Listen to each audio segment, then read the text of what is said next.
जागा वाटप पूर्ण होईपर्यंत युतीची अधिकृत घोषणा करण्याची घाई नको, राज ठाकरेंची भूमिका असल्याची सूत्रांची माहिती आहे।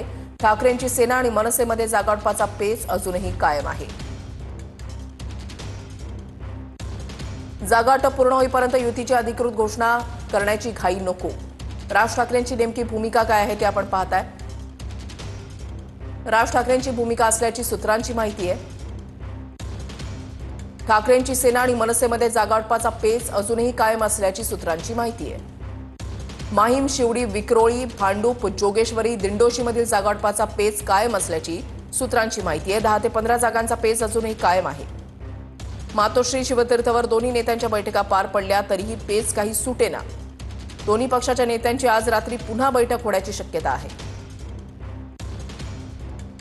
दोन्ही ठाकरे बंधू उद्या एकत्र येत आहेत, त्यांची पण उद्या घोषणा होण्याची शक्यता आहे। ऐकीव गोष्टींवर मी कधीच प्रतिक्रिया देत नाही आणि आमचं एक तत्व पक्का आहे। तीनही पक्ष आम्ही एकत्रित आहोत। आमची महायुती आहे, ही महायुती कायम राहणार आहे। 5 वर्ष आमचं महायुतीचं राज्य राहणार आहे आणि 5 वर्षानंतरही जेव्हा आम्ही विधानसभेच्या निवडणुकीला किंवा लोकसभेच्या निवडणुकीला सामोरं जाऊ तेव्हाही आमची महायुतीच तुम्हाला पाहायला मिळेल।